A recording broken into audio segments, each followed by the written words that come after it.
মনে রাখবে সাধুর সঙ্গে জীব তরে, আবার সাধুর সঙ্গে জীব মরে।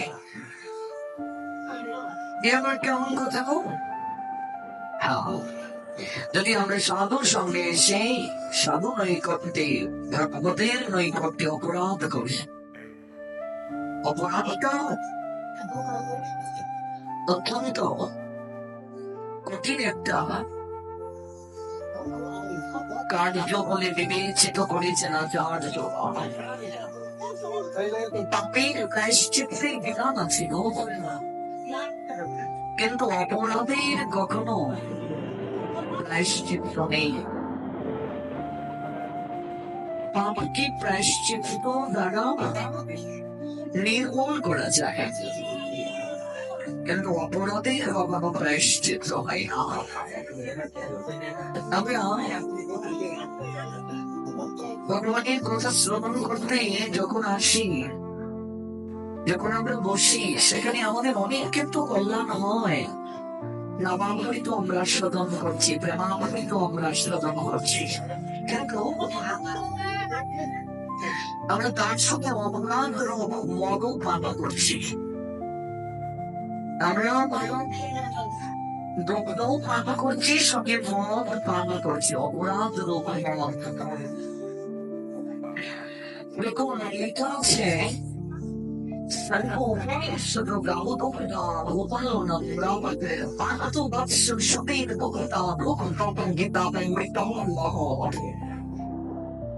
এই যে অমৃত, এই অমৃত সাধারণ কোনো অমৃত নয়। কারা এই অমৃত আস্বাদন করবে? বলছেন সুবীর ভোক্তা, জগতে সুবীর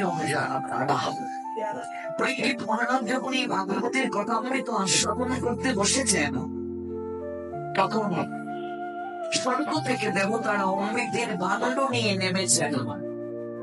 সকলে গোস্বামী পথকে প্রণাম দিয়ে বলছেন, হে মণিবর,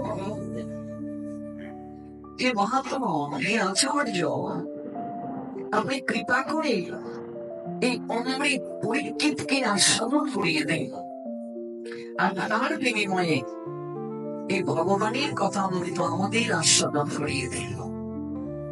সকলে গোস্বামী পার্বতী এসে বলছেন, হে দেবগণ, তোমরা কোন অমৃতের সঙ্গে কোন অমৃতের তুলনা করছো? তোমরা যে অমৃত আস্বাদন করেছ সমুদ্র মন্থনের সময়, এই অমৃত তোমাদেরকে চির বিজয়ী করতে পারেনি, কারণ তোমাদেরও একদিন মৃত্যু হয়ে যাবে।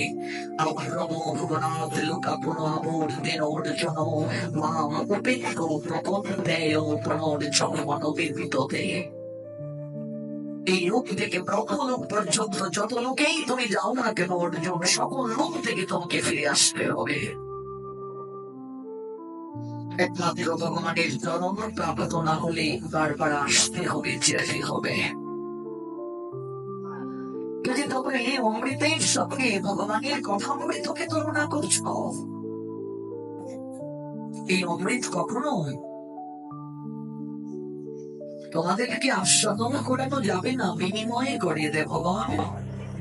পরীক্ষিত যে অমৃত আস্বাদন করতে প্রয়াসী হয়েছে না, এই ভগবানের কথা অমৃত তাকে জন্ম অমৃত চক্রগ্রহ থেকে নিষ্কৃতি প্রদান করবে, পালন করে দেবে। আজ আপনাদেরকে বিদায় লগ্নে আমি একটা বিশেষ তত্ত্ব জানিয়ে যাব, কিন্তু এই তত্ত্বটা জানানোর পূর্বে আমি সবার কাছে ক্ষমা চেয়ে নিচ্ছি। শ্রবণ খুবই তীক্ষ্ণ হয়, কঠিন হয়। রবি ঠাকুর বলছেন, কঠিনের আমি ভালোবাসি না। ভালো যদি বাঁচতে হয়, কঠিনকেই ভালোবাসো। পরীক্ষিত সাথে সাতরা ভগবানের কথা শ্রবণ করলেন, আমার পর্যন্ত গ্রহণ করলেন না, দল পর্যন্ত গ্রহণ করলেন না, এমনকি গুরুদেবের আধুনিক মন্ত্র পর্যন্ত ধ্যান করেন নাই। করেছেন কি?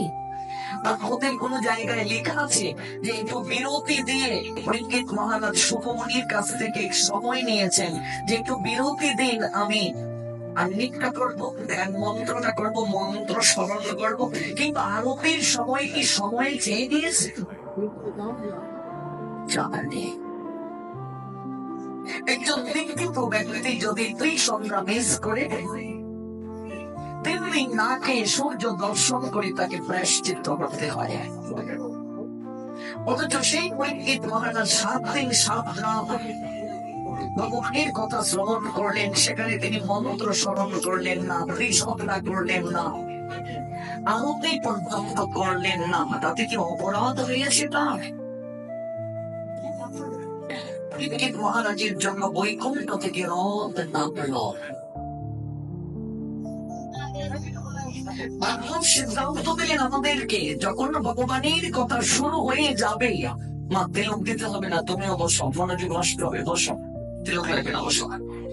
যখন ভগবানের কথা শুরু হয়ে যাবে, ভালো করে এই তত্ত্ব জেনে যান, যখন ভগবানের কথা শুরু হয়ে যাবে তখন সকল কার্য গৌণ হয়ে যায়। বাকি সকল কার্য, কোন কার্য? ভক্তির 64 অঙ্গের মাঝে শ্রবণটাই তো শ্রেষ্ঠ কলিযুগে।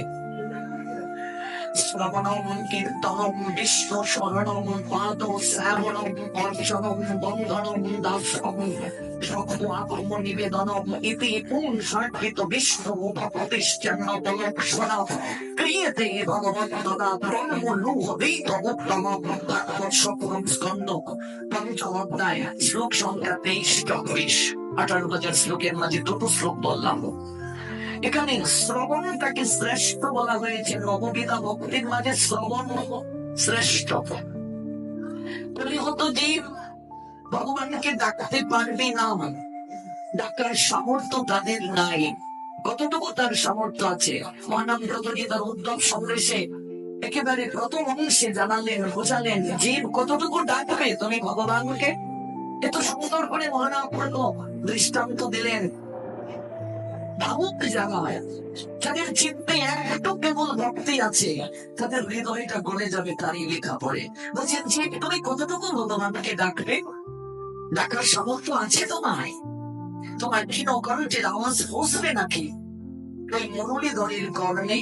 ওই বাসবীরা যেখানে বসে আছেন সেই জায়গায় যাবে? তুমি কতটুকু তাকে ডাকবে? তিনি তোমায় ডাকছেন। মানবরথের ভাষাটা কি?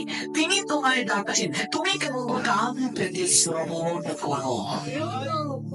তোমাকে ডাকতে হবে না, তিনি তোমায় ডাকছেন। এটা ভাগবতের অভিনব প্রার্থনা। পৃথিবীর আর কোন শাস্ত্র গ্রন্থ এই দৃষ্টান্ত আমাদের দেন নাই। একমাত্র ভাগবত জানিয়েছেন। কেন ভাগবত রঘুরাজ? তিনি জানিয়েছেন তোমায় ভগবানকে ডাকতে হবে না, তুমি কান পেতে কেবল শ্রবণ করো। শ্রবণ করতে করতে তোমার কর্ণের গভীরতা গুছে যাবে।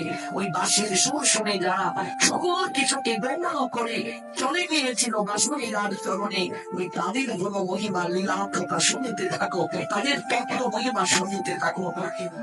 শুনতে শুনতে তোমার জীবন বাঞ্চক হবে।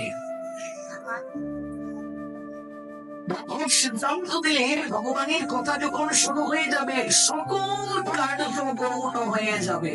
কি হয়ে যাবে? সকল কার্য গৌণ। এমনকি মনে করুন সন্ধ্যা বেলায় ভাগবত চলছে, আপনি ভাগবতের আসরে আছেন, এই সময় সন্ধ্যা হয়ে গেল। এবার যদি আপনি ভাগবতকে অবহেলা করে বাড়িতে সন্ধ্যাবাতি জ্বালানোর জন্য দৌড় শুরু করেন, তাহলে আপনার ভাগবত চরণে অপরাধ হয়ে গেল। এই দিন যদি আপনি বাড়িতে আরতিও না করেন, তাতেও আপনার কোনো অপরাধ হবে না। শ্রবণটা এই জায়গায় মুখ্য।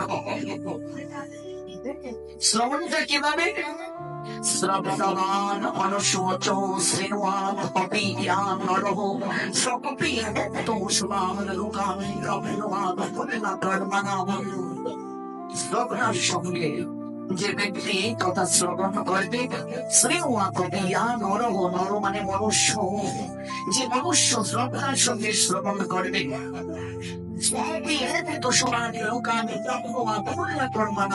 সে পূর্ণ কর্মকারীদের নিয়ে অচিরে দুঃখময় সংসার থেকে উদ্ধার হয়ে চলে যাবে। আর যদি শ্রদ্ধাহীন থাকে, অশ্রদ্ধা ভানা পুরুষা জল্পশ্বাস প্রদত্তম মৃত্যু সংসার বর্তমানে সময় পাবে না। আর আমাকে প্রাপ্ত না হলে নিবর্তনে মৃত্যু সংসার বর্তমানে বারবার তাকে আসতে হবে সংসারে। এই জন্য মনে রাখবেন, তিল যুগ আদি যত মাঙ্গলিক কার্য রয়েছে সকল কিছু ভাগবতের কথা শুরু হওয়ার পূর্বেই শেষ করে নিতে হয়।